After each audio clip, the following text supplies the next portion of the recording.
Good evening, and thank you for joining us as we continue our journey through the story of the Bible.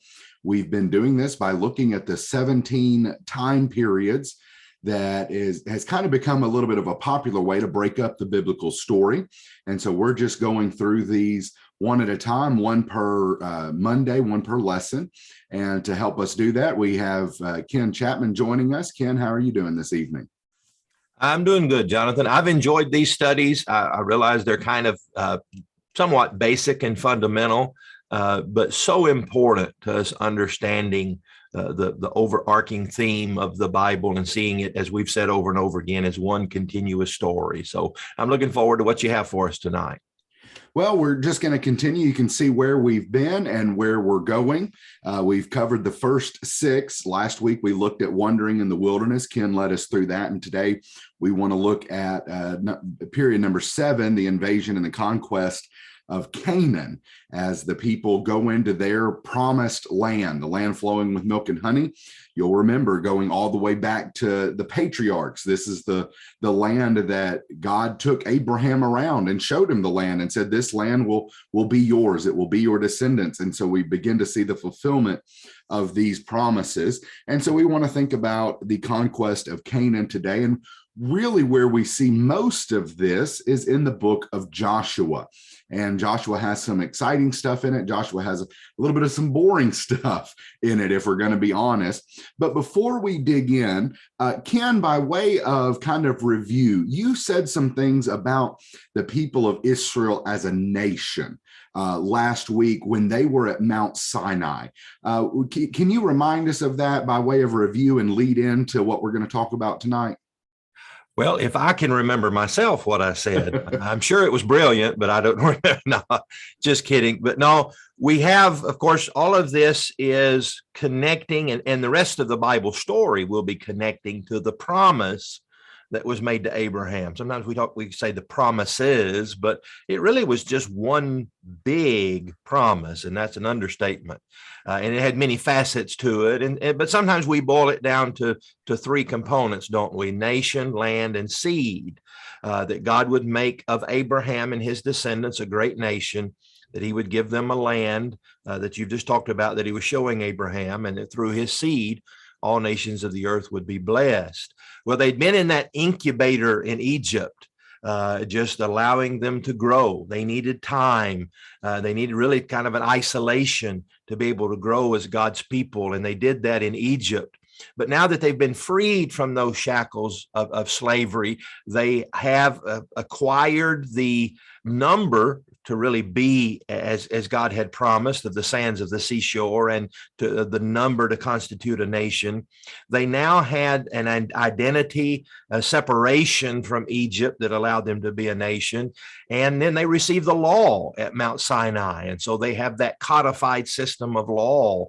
And so you could argue that was the birthday. You know, we talk about July the 4th as being the birthday of our nation.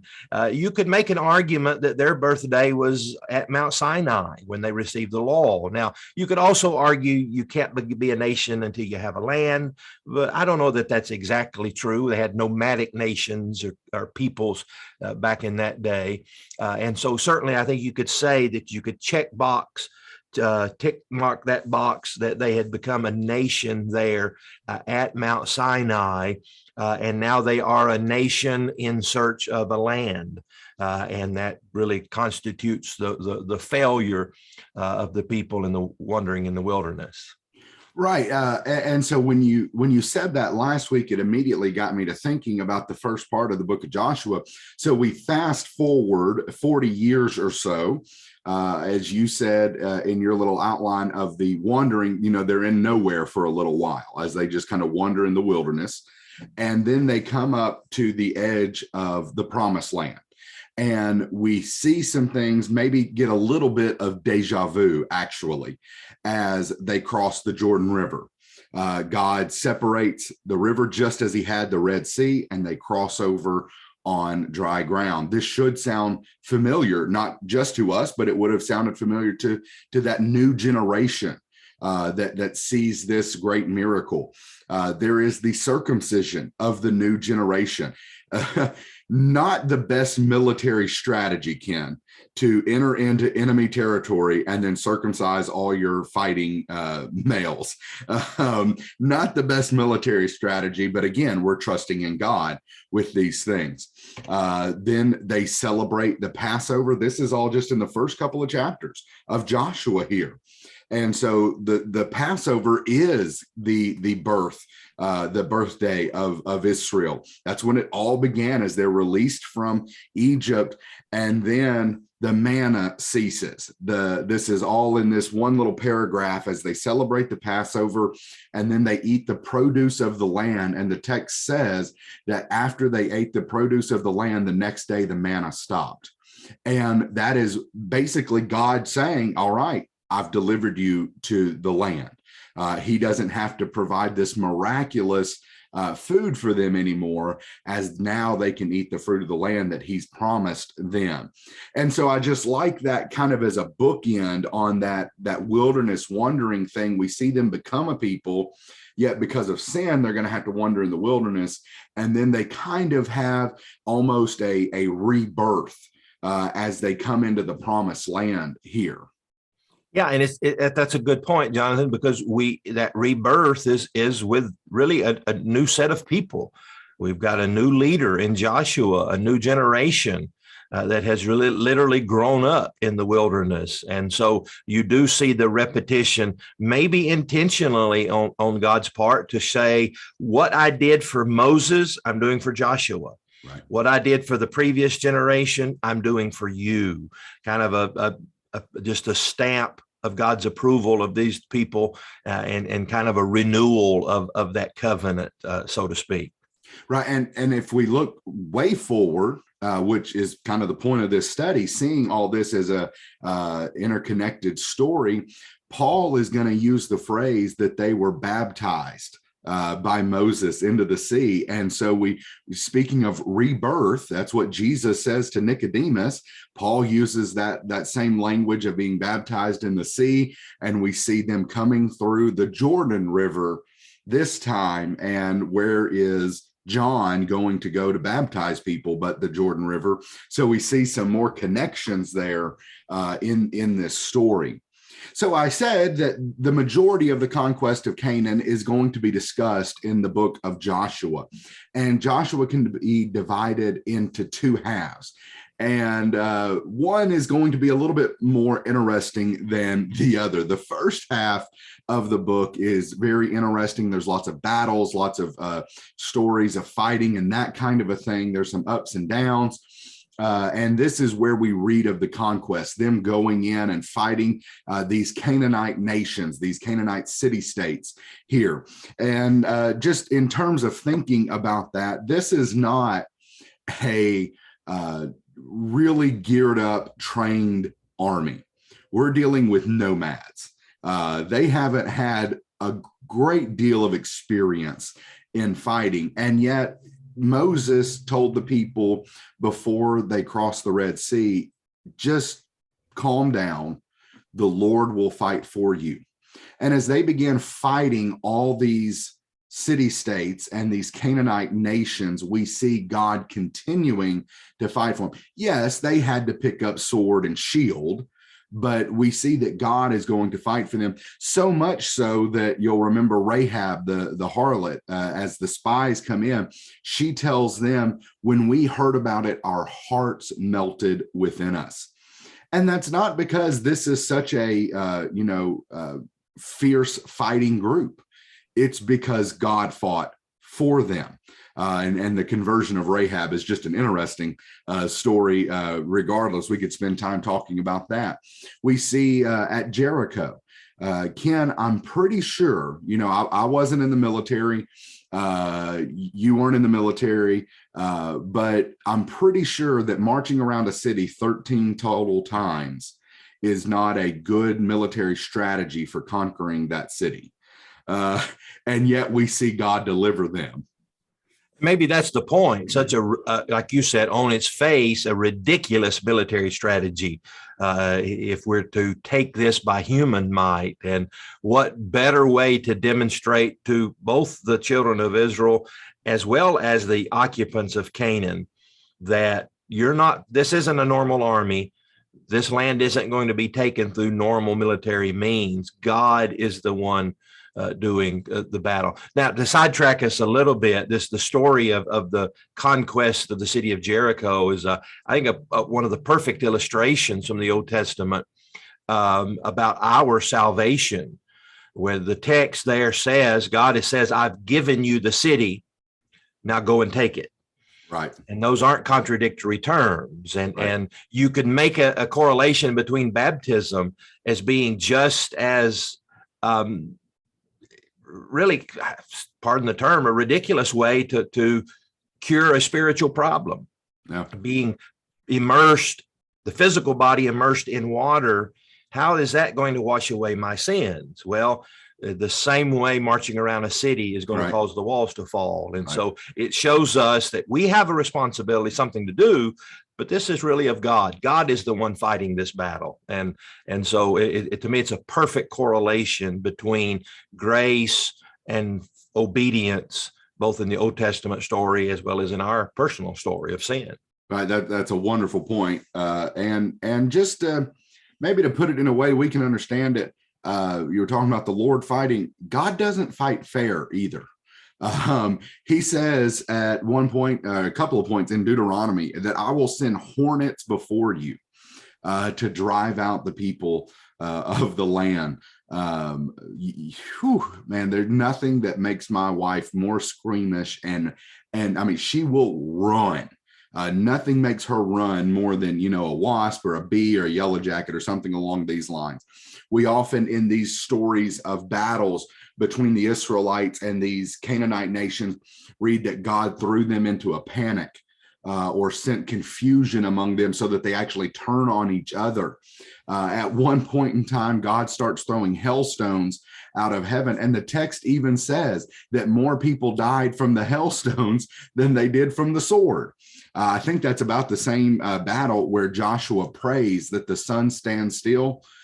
So that because they're winning, so maybe the sun can stand still so we can fight longer and go ahead and achieve this victory. And God is the one that's doing all this. And as you just said, Ken, God gives them the victory. Now they still have to pick up, sword and shield and go take it.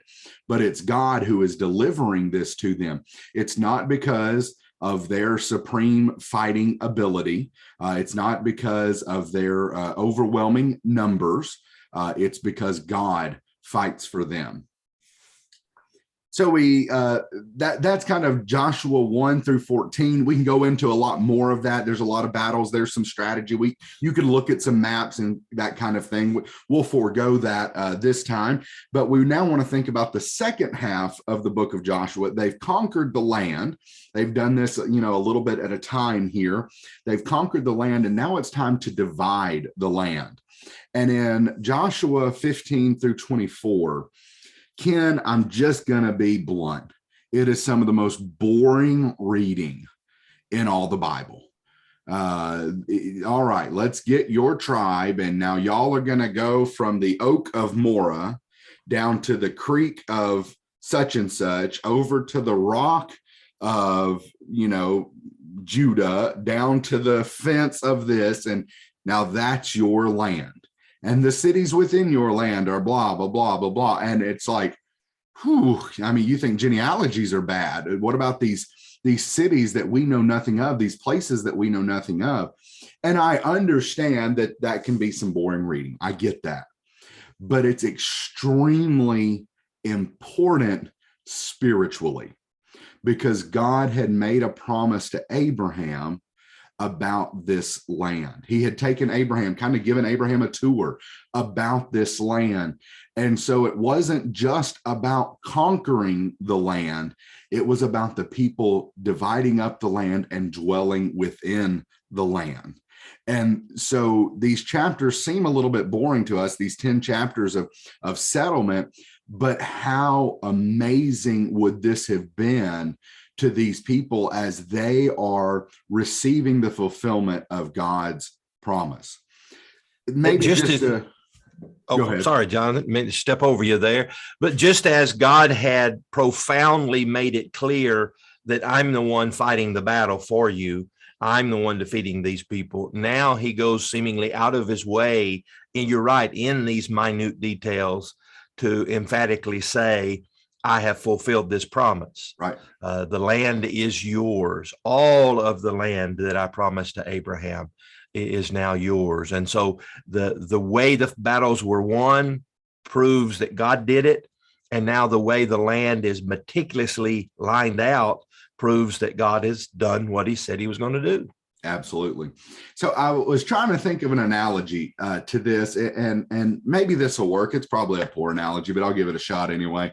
As the children of Israel would have read this section, maybe even centuries later, but think about the pride that they took in their land because it was given to them by God, this land flowing with milk and honey, the promised land. I don't know if your computer does this. When I type in promised land in my computer in Microsoft Word, Ken, it automatically capitalizes it. The P and the L are automatically capitalized. I didn't set it up to do that. And so that's how much that phrase has just come to mean. And so I think about an Israelite maybe going back and reading these chapters. It would almost be like us Americans, us United States citizens, thinking about the Constitution and the Declaration of Independence. There's some stuff in there. It's a little tedious, right? We read through some of that stuff and we're like, oh boy, come on, let's wrap it up here. But how much does the Declaration of Independence and the Constitution mean to us? How important is that for us as a nation? Yes, it might be a little bit boring, but it's extremely important. And so it would have been for the Israelites. I think that analogy worked out okay. What do you score that out of 10? You give that a 9.5? I give you a good solid B. Okay, all right. No, it was good. I like that. No, and again, I know it's kind of a silly analogy, but that's kind of the point. And to be honest, you can read that into some of the genealogies as well. And so the people go into the land, they fight the battles, or they pick up sword and shield. God fights the battles. God gives them the victory, and then God gives them the land. And so now we have two of those promises, or two parts of that one promise, now fulfilled. We have this nation that kind of became a nation at Sinai, and we see this nation move into the promised land where they received the land promise. And now we're really going to be pushing towards that third promise of a seed, the seed of Abraham. And there's going to be a lot of ups and downs between now and the time that seed arrives. But that's where the story is going to be headed from this point out. That's all I have for the Conquest of Canaan. Ken, you got any thoughts or summary statements here? Well, just the fact is what we're going to see fall out in our next lesson. Remember that God had done the big task for them, but he had left them with the job of kind of mopping up what was left, to finish driving out what we might call these little pockets of idolatry and resistance from them. And you would think, after having seen the great demonstration of God's grace and power, having received this wonderful promise, that they would be more than willing to do that God had asked of them, but they failed. And that's going to explain much of the problem they're going to have generationally from now on, is the failure to do what God did, to make a complete cut and clean. And again, there's maybe a spiritual lesson for us that when our conversion from sin, from sinner to saint, is instantaneous, but then God wants us to perform our own conversion when we become less like the world and more like God. And when we fail to do that, we're going to fail to conquer our own Christianity. And so we're going to see that task and the failure of them to complete that task, explaining this next sinful section that we're going to talk about next Monday night. Yeah, that's a great summary and transition right there, because that's where the book of Judges opens up. I told you to get rid of these people and you didn't do it. So hope that you'll join us next Monday, 6:30, same time, as Ken leads us through a discussion of somewhat of that book and that period of the judges. So I hope you have a wonderful week and hope to see you next Monday night.